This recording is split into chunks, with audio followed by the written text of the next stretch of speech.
Bonsoir, bienvenue sur la Libre Antenne.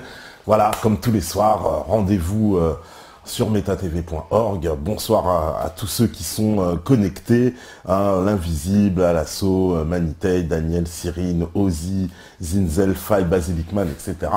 Salut les gars, donc soirée spéciale américanisation. Donc américanisation, mondialisation, si on peut dire, puisque tout ça est un espèce de grand concert, une grande symphonie où chacun a son instrument, mais c'est la même musique. Donc cette américanisation des esprits, américanisation de la culture, s'accompagne d'une américanisation évidemment politique, américanisation institutionnelle, etc., etc., à tous les niveaux. Et ce projet qu'on pensait certainement anodin dans les années 70-80, où on voyait une américanisation, mais comme une forme d'influence culturelle un peu presque naturelle, c'est-à-dire comme un espèce de phénomène dont on ne maîtrise pas vraiment l'étendue. Et pourtant, on s'aperçoit qu'il y a au contraire, une volonté, une politique derrière. Donc c'est quelque chose de complètement pensé, quelque chose de prémédité. Il n'y a pas de hasard en fait à l'américanisation. L'américanisation des esprits, l'américanisation culturelle, elle accompagne de la même façon l'américanisation au sens politique, c'est-à-dire la domination, l'absorption et la soumission de tout le continent européen aux intérêts géostratégiques américains et à on va dire, à la conduite d'une certaine politique de domination d'un empire qu'on pourra appeler anglo-américain, en gros, mais dont le centre, l'épicentre se situe de l'autre côté de l'Atlantique. Et donc cette américanisation rampante, hein, ça a commencé, on peut dire, déjà à partir de la Seconde Guerre mondiale, hein, je veux dire, avec le débarquement des Américains en France. Alors c'est vrai qu'ils étaient venus déjà à la Première Guerre mondiale. Il y a déjà des choses qui sont visibles dans l'entre-deux-guerres, mais là où ça prend une tournure absolument claire et nette, c'est la Deuxième Guerre mondiale, avec évidemment le débarquement américain qui emmène dans leur bagage toute la culture américaine, les chewing-gums, les cigarettes blondes et tout ce qui va avec, et tout le folklore américain qui est déjà assez présent dans l'imaginaire, hein, le cow-boy, etc. Vous savez, ils sont grands, on a des témoignages, hein, donc des Français qui ont vu arriver ces Américains, et puis ils étaient paraissaient tous grands, bien nourris, bien, etc. Donc c'était un peu le super peuple, quoi. Et cette américanisation rampante, elle a continué, quoi. Il y a eu une américanisation des esprits, américanisation culturelle.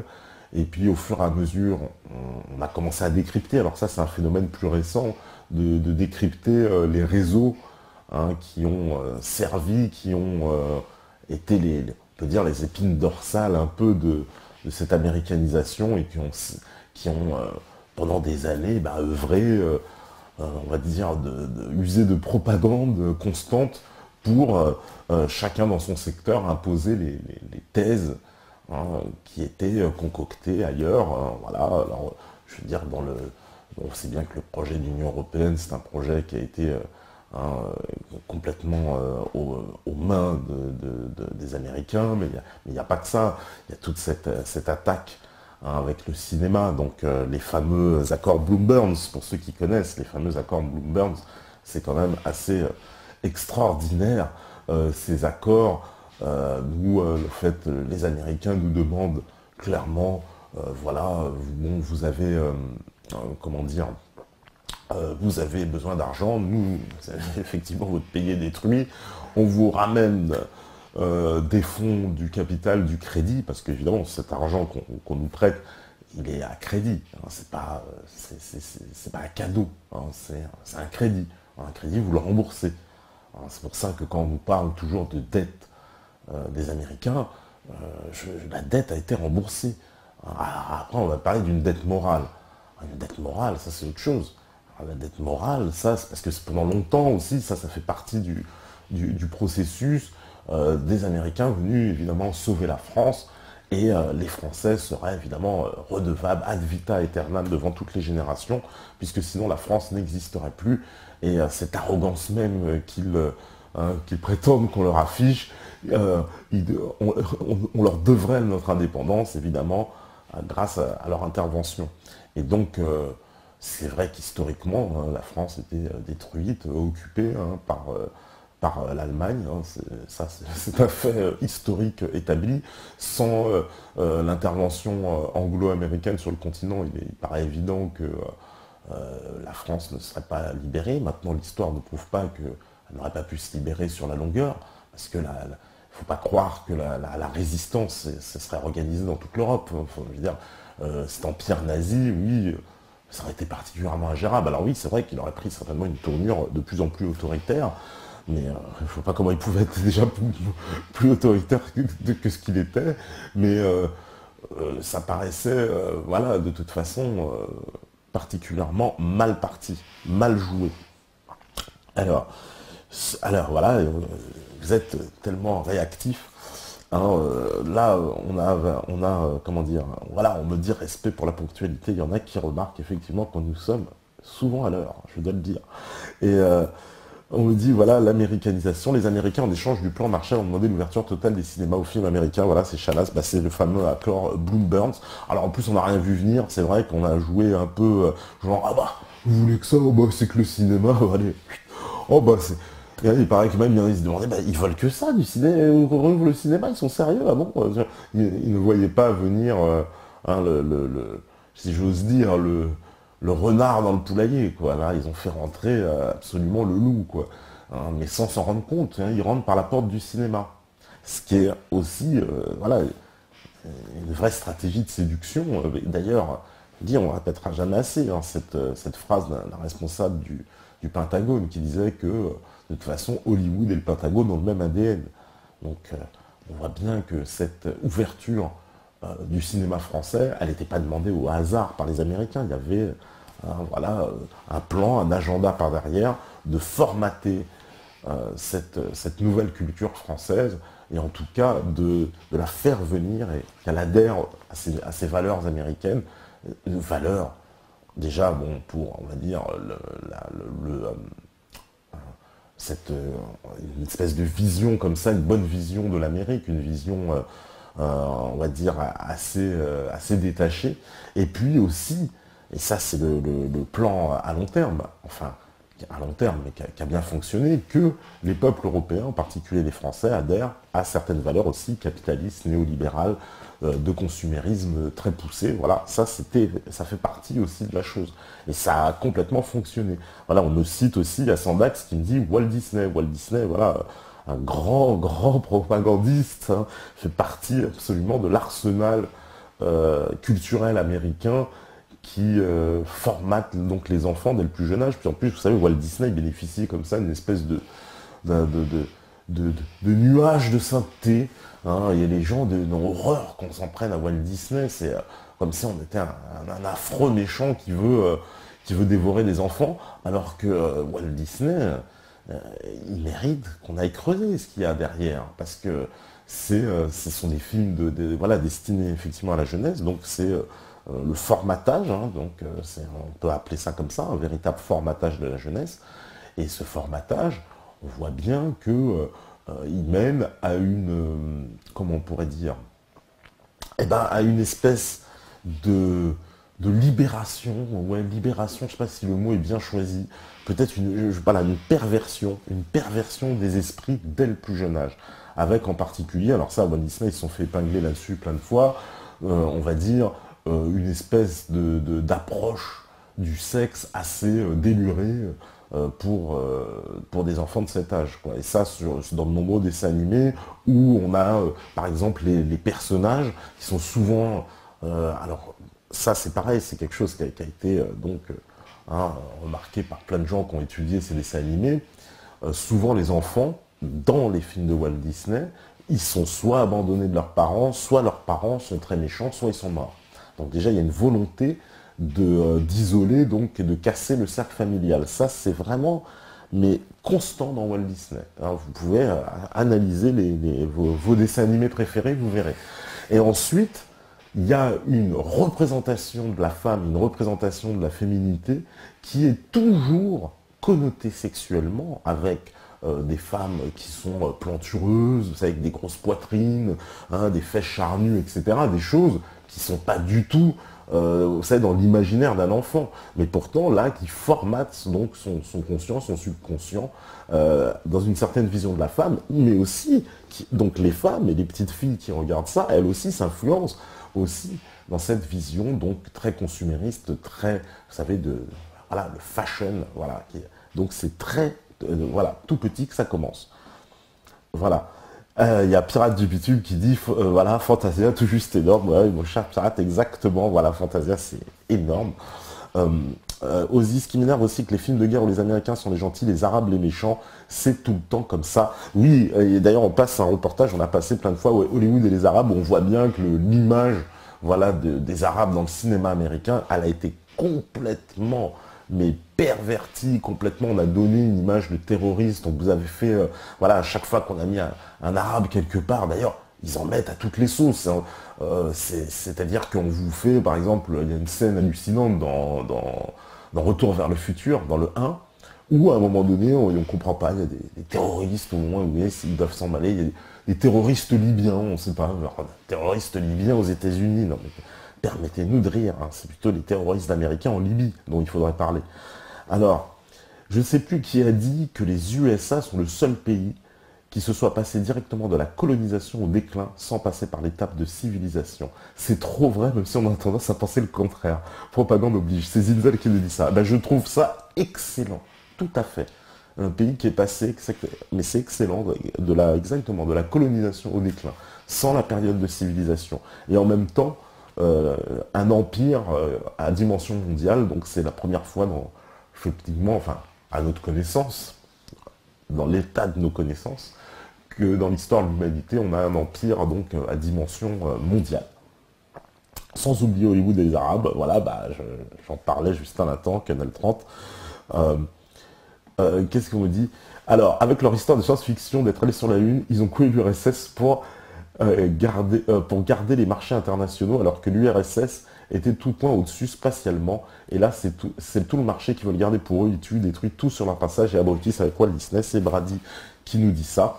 Voilà, c'est vrai qu'il y a de toute façon, c'était la volonté dans les années, depuis la fin de la Seconde Guerre mondiale, hein, voilà, ce qu'on a appelé la guerre froide, hein, vous savez, l'opposition entre les États-Unis et l'Union soviétique, qui s'est, on va dire, concrétisé, ou on va dire soldé par une presque victoire américaine, parce que c'est ce qu'on a cru à la fin de 1990, quand le mur de Berlin s'est effondré. Donc quand il y a eu l'effondrement du mur de Berlin, on a senti que les États-Unis avaient le dessus et que finalement c'était le grand empire gagnant entre les deux géants qui s'opposaient. Et pour le coup, les États-Unis, la Russie, depuis Poutine, elle est quand même revenue, en tout cas sur le plan international, sur le plan militaire, redevenue un peu, si j'ose dire, la Russie d'antan. Hein, et Poutine, la Russie est redevenue, on est retombé un peu dans la guerre froide. Finalement, on s'aperçoit que cette guerre froide ne s'était pas soldée. Hein, c'était juste en éveil. Et puis les États-Unis ont failli faire basculer à l'époque la Russie du côté de leur camp. Et c'est ça qui a échoué. Finalement, le Poutine a fait capoter cette tentative de basculement de la Russie. C'est peut-être bien pour ça qu'aujourd'hui, en plus, l'Ukraine paie les pots cassés, si j'ose dire. Alors, on n'en parle jamais à l'école, mais il semble bon de se penser sur le financement des Américains envers le régime nazi. Au final, si tu suis une certaine logique, ce sont des traites, car les Américains se sont retournés contre eux en entrant en guerre du côté de la France, l'Angleterre. Exactement, Scorpion. Et on voit aussi carrément un plan machiavélique de domination. Hein, ce plan, il est très bien expliqué. On passe un reportage qui dure 2h30 sur ce thème-là, où on explique très bien dans ce reportage comment, effectivement, les financements américains dans l'entre-deux-guerres ont apporté tout ce qu'Hitler avait besoin. Je veux dire, d'un point de vue industriel, d'un point de vue financier, etc. Toutes les entreprises américaines travaillaient avec l'Allemagne, effectivement. C'est Ford qui fabriquait les chars, etc. On leur a donné toutes les technologies, etc. L'Allemagne a connu un boom du régime nazi grâce au fonds américain et à l'investissement américain et à l'investissement aussi des banques américaines et de certaines banques juives américaines. Alors ça, c'est le tabou absolu, mais pourtant, c'est la réalité. C'est une réalité. Et là, on en vient à se poser, effectivement, quel était l'intérêt de ces gens-là, quoi, l'appât du gain juste, et des millions de morts sur la conscience.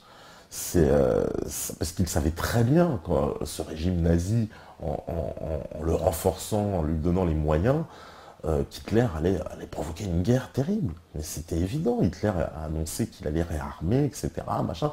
Tout le monde le savait. La guerre s'annonçait. C'était évident. Voilà.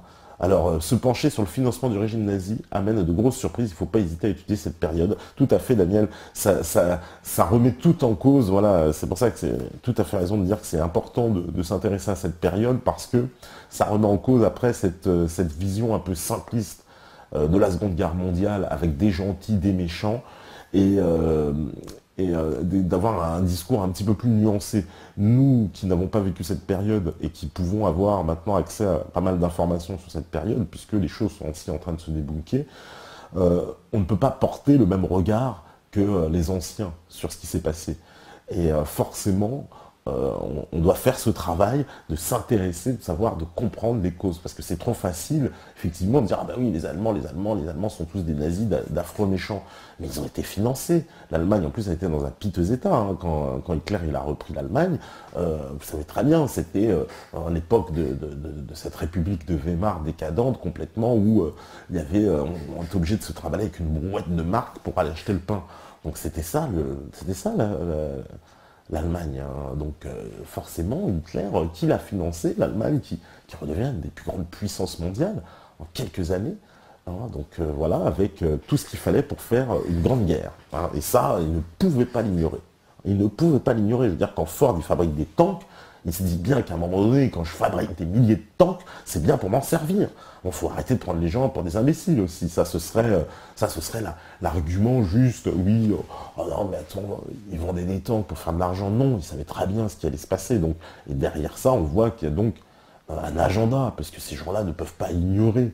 Hein, et donc, ils ne peuvent pas ignorer qu'il y a bien un agenda planifié. Alors là, c'est le suprême complot, parce qu'on va dire, ah oui, ça veut dire que les grands événements historiques comme ça, bah oui, ils sont forcément déclenchés par certaines personnes.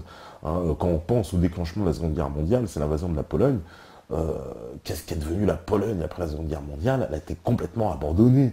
Hein, je veux dire, les Français se contrecarraient du sort de la Pologne après la Seconde Guerre mondiale. D'ailleurs, qu'elle est passée côté soviétique. Hein. Et puis on a tout décalé, vous savez, on a décalé les frontières, la ligne Oder-Neisse, tout ça, on a décalé. Il y a eu des millions de gens qui ont été déportés, etc. Enfin, qui ont été expulsés parce que le pays, les lignes changeaient, etc. C'est une catastrophe humanitaire sans nom, évidemment, hein, tout ce qui s'est passé à cette époque. Alors là, c'est savoir qui a financé tout ça, qui était derrière tout ça, qui avait intérêt à ce que le régime nazi arrive au pouvoir pour provoquer cette guerre, eh ben, il faut s'y intéresser. C'est clair et net. Alors, qu'est-ce que me dit? Les travaux d'Aude de Kéros sont intéressants sur le rôle des États-Unis dans la destruction de l'art moderne européen. C'est Maxno qui nous dit ça. Maxno, eh ben, donc je ne connais pas cette dame, mais pourquoi pas, parce que les Américains, effectivement, sont allés sur tous les fronts dans cette destruction. Alors, il y a Nasrallah Panradon qui nous dit, pour comprendre intégralement le concept culturel d'américanisation, il faut appréhender le concept philosophique de post-libéralisme, libéralisme triomphant, voilà, notamment développé par Alexandre Dugin. Il s'avère que la victoire du libéralisme a coïncidé avec sa fin. C'est le paradoxe. Mais ce paradoxe n'est qu'apparent.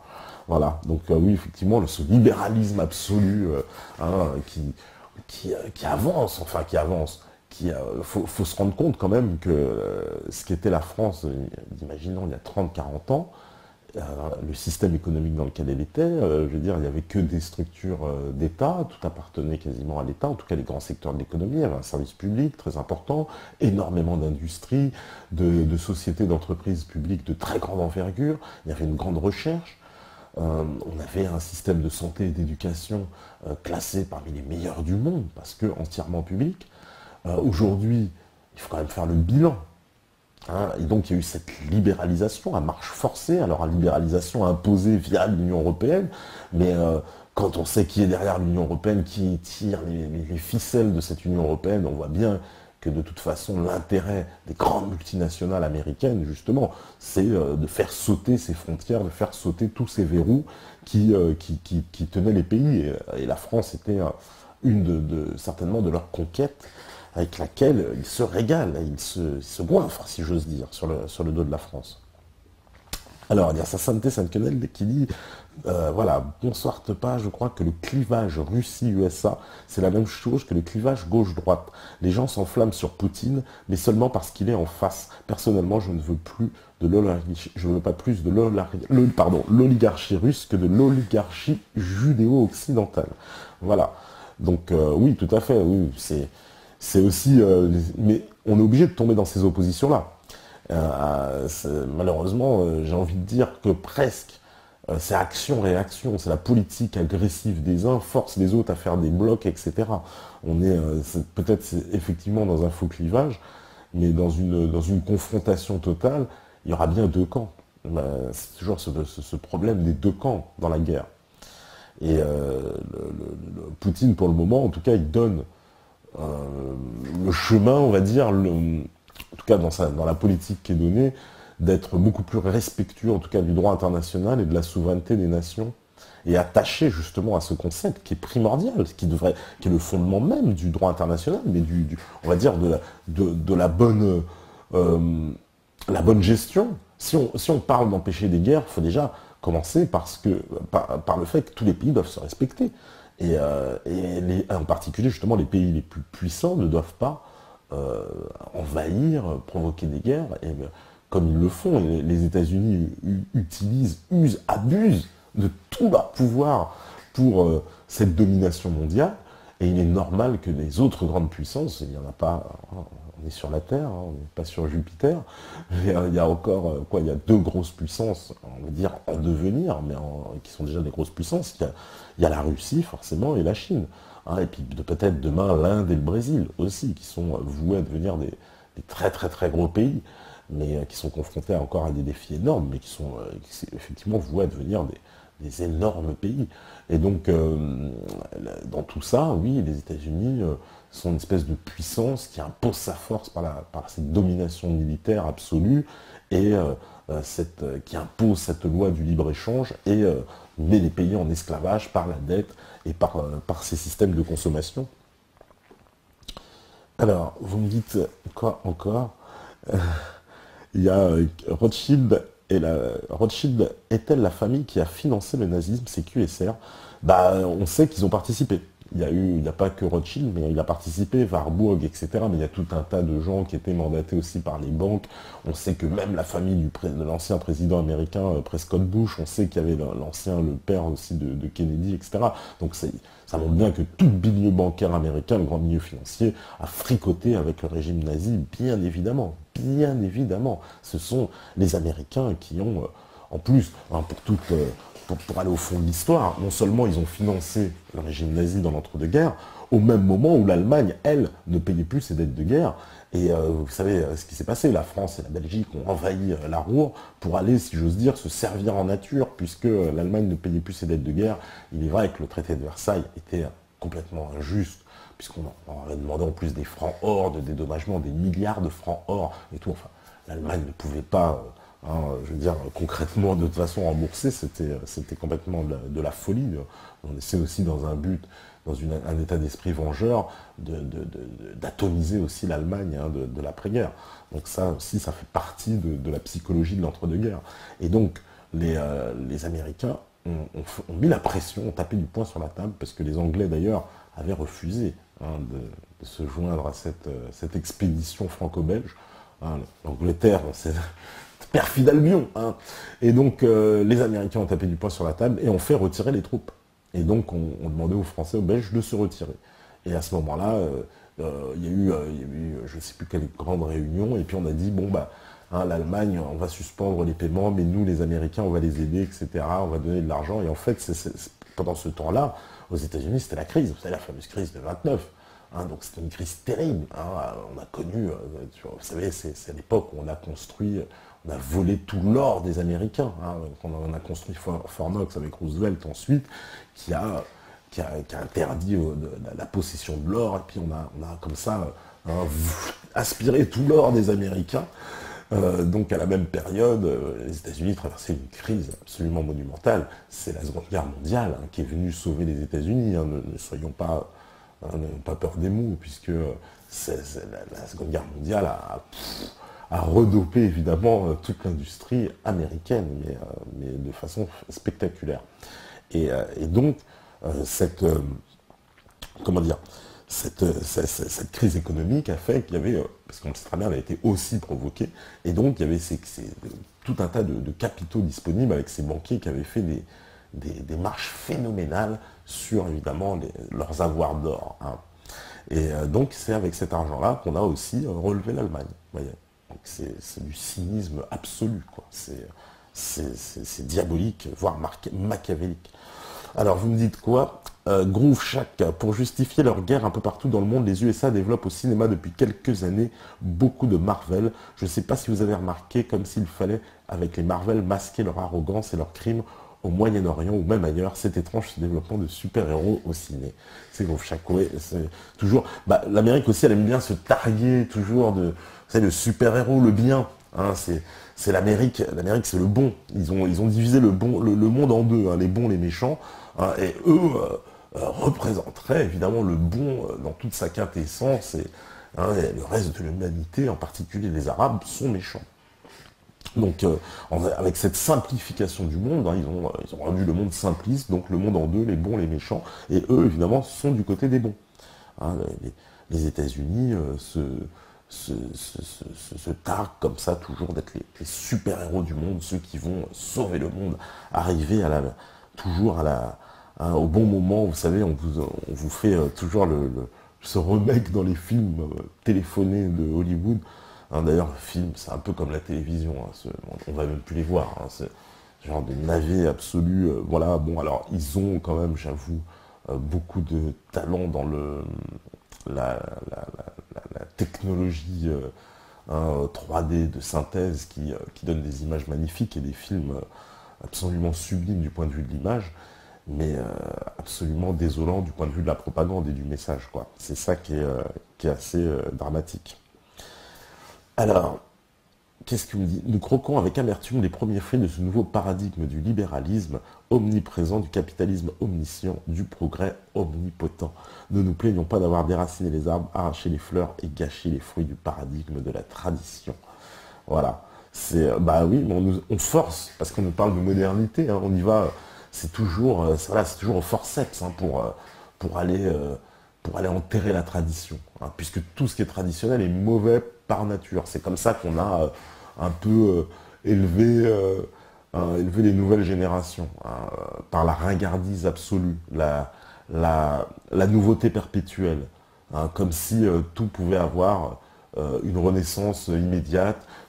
Voilà, ça aussi, ça fait partie de l'immédiateté et l'espèce de perpétuelle jeunesse. Hein, donc tout ce qui est vieux est ringard. Donc forcément, la tradition, on ne s'y intéresse même pas. Elle est ringard d'office. Vous voyez, c'est comme dans la novlangue avec les tasers idéologiques. Voilà, c'est ringard d'office. Hein, la tradition est forcément ringarde, par définition. C'est ça qui, en changeant le sens des mots, ils sont arrivés à effectivement modifier les perceptions de l'esprit. C'est ça le plus dangereux finalement, et même dans cette américanisation. Hein. Américanisation, absolument, voilà, on en parlait l'autre fois, les t-shirts, etc. C'est absolument, vous allez bien voir que tous les t-shirts, tout ce que vous portez, c'est toujours avec des drapeaux anglais ou des drapeaux américains.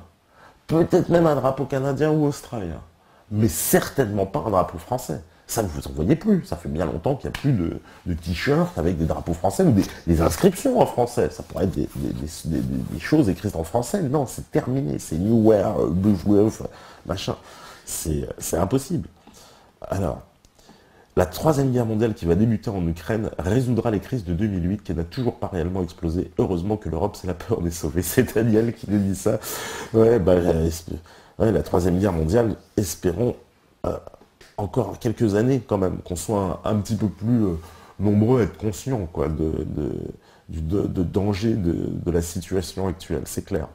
RAF54, il nous dit, niveau domination politique, il y a la French American Foundation, qui est une branche du CFR. Nos principaux politiques y sont liés, Hollande, Montebourg, Belkacem, Fillon, Pécresse, sans compter des journalistes. On trouve un lien entre Soros, le gouvernement français et les Femen. C'est RAF54, oui, la fameuse French American Foundation, hein, financée, oui, par Rockefeller, Soros, etc., parrainée par Kissinger, et qui coopte toute la fine fleur, on va dire, de l'intelligentsia française. Effectivement, on aurait pu citer aussi Nathalie Kosciusko-Morizet, Laurent Wauquiez, on aurait pu citer encore Hakim Karawi, on aurait pu citer, oh là là, il y a tellement de gens qui font partie effectivement et qui sont dans les hautes sphères, alors médiatiques ou politiques, ou dans des grandes entreprises. Et donc, ces personnes appartiennent à ces réseaux et qu'on ne vienne pas nous raconter de salade. Ces réseaux ont une influence, puisqu'on voit bien que les personnes qui sont à chaque fois à des postes stratégiques et qui appartiennent à ce type de réseau ont des politiques qui vont clairement dans le sens atlantiste. Faut pas nous raconter de salade. C'est à chaque fois, je suis désolé, mais vous prenez la liste des gens qui appartiennent à cette organisation, vous n'allez pas trouver une seule personne qui est dans une mouvance, ne serait-ce que souverainiste. Ah si, il y a Nicolas Dupont-Aignan, mais il paraît qu'il n'en fait plus partie. Hein, donc ça, il a longuement expliqué. Bon, là-dessus, bon, c'est vrai que c'est la pierre dans le jardin de DLR, si j'ose dire, cette affaire. Alors, Obama qui met en garde l'Ouganda contre un pas en arrière sur l'homosexualité. Venezuela, poursuite des violences. Obama menace l'Ukraine. Obama envisage de verser des salaires aux rebelles syriens. Iran ferme investissement d'Obama aux entreprises françaises. Obama envoie une militante des droits homosexuels dans cette délégation. Super gendarme. Ouais, Obama, il est chaud en ce moment. Voilà, c'est le retour des États-Unis. Hein. Je crois que on a de toute façon, il cherche. On a l'impression que c'est ce gros événement. Hein, voilà, une espèce de choses effectivement pour un peu justifier leur guerre. Vous savez, un peu comme une espèce de personnage un peu méchant qui viendrait et puis qui vous ferait des gestes. Il veut provoquer la réaction, il veut provoquer on a l'impression la chose qui fera tout déclencher. Ça ne laisse aucun doute, hein, de toute façon, sur la stratégie et l'agenda des États-Unis de continuer cette domination. Ça me paraît évident, ils ne vont pas arrêter en si bon chemin. Et finalement, c'est ce qui fait... qui est assez effrayant, c'est de se dire on ne pourra les stopper que par une grande guerre. Parce qu'on ne voit pas de quelle façon les États-Unis vont s'arrêter. Ils ne vont jamais s'arrêter. On le voit bien. Ils ne s'arrêteront jamais.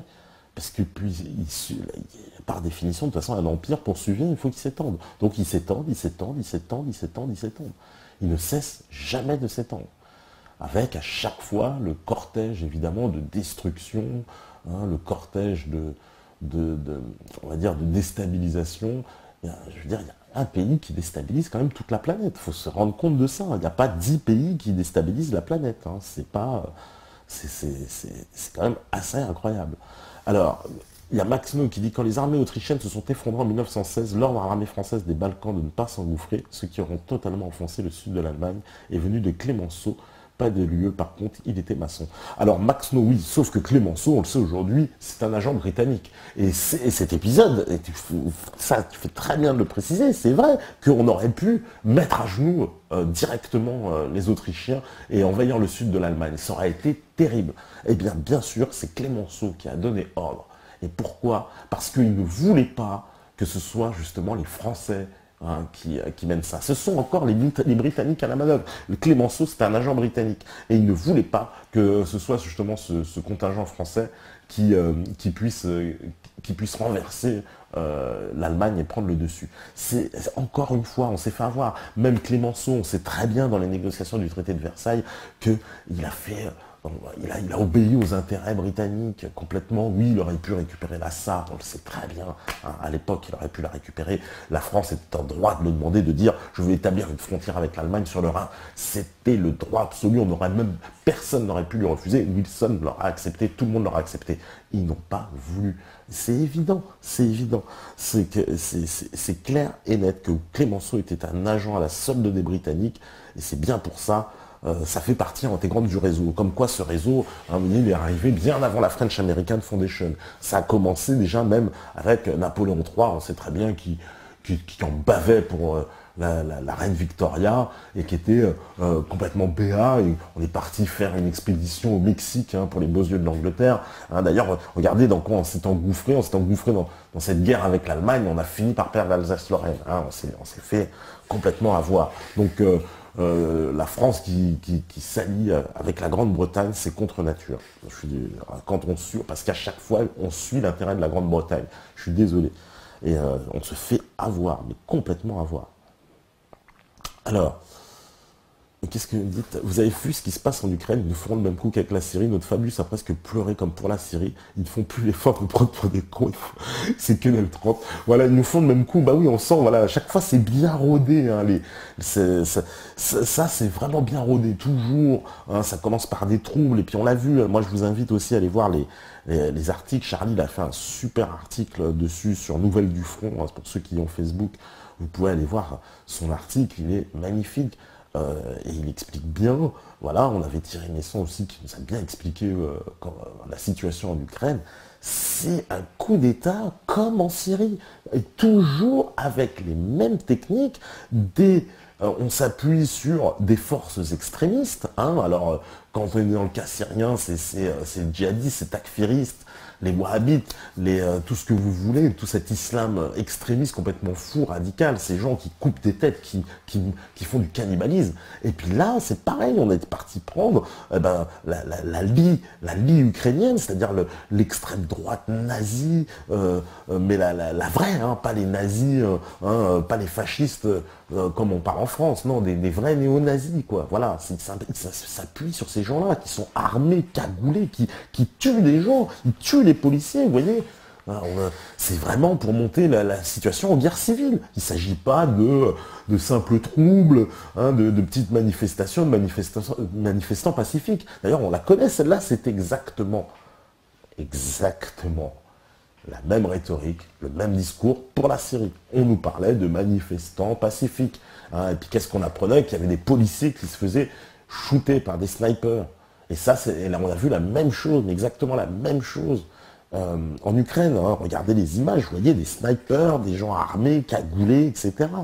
On ne nous parle pas de manifestants pacifiques, sympathiques, qui veulent rentrer dans l'Union européenne. Alors c'est ces gens-là qui veulent rentrer dans l'Union européenne, des manifestants cagoulés, armés. Et puis je vous ferai remarquer les images, regardez où vous regarderez. Il y en a qui ont déjà des badges, comme en Syrie, comme en Libye. Alors, ça doit nous interpeller. On nous parle toujours de grands mouvements citoyens, de gens comme ça, c'est le boulanger, le coiffeur et l'épicier qui se sont mis ensemble. Alors ça, c'est les rois. À chaque fois en Syrie, en Libye, on nous a fait le coup. Il y a toujours un reportage où on vous montre le mec, alors le boulanger qui construit son petit fusil et puis il part à la guerre. Alors on vous montre un plan, le mec il est derrière un mur, on voit rien et puis il tire et tout. Ouais, c'est dur la guerre, c'est dur la vie. Et là c'est un peu la même chose. Donc ce sont des rebelles sympathiques. Mais alors ces rebelles sympathiques, c'est vachement marrant parce qu'ils ont des uniformes tout neufs et des uniformes militaires. Alors j'aimerais dire des uniformes militaires tout neufs. Ils ont des badges. Les mecs ont déjà des badges. Les mecs, ils ont des badges. Comment est-ce possible? Qu'on m'explique comment l'épicier, le coiffeur, ils ont pu réussir à avoir des uniformes neufs et des badges. Et puis les armes aussi. Il faut voir les types d'armes. Donc ils ont des fusils, les mecs, mitrailleurs, des fusils d'assaut, des choses qui sont réservées aux militaires.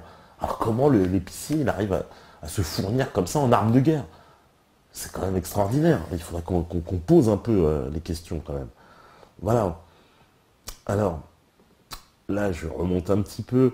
Alors, le mode de vie américain flatte l'ego des gens et les gens aiment ça. Ils se complaisent dans la médiocrité pourvu qu'il soit tendance et fashion. C'est le culte de l'apparence. Les Américains ont investi dans les champs neurolinguistiques et du neuromarketing depuis belle lurette. Ils connaissent précisément le fonctionnement du cerveau. En quelque sorte, ils nous manipulent. Voilà, Geoffrey, ben, c'est exactement ça. Ils ont effectivement ils ont retourné le cerveau des gens pour ne les faire s'aimer qu'eux-mêmes. On est tombé dans l'adoration de soi, vous savez, l'espèce de surmoi complètement, complètement surexposé, complètement. Voilà, voilà, tout pour le surmoi.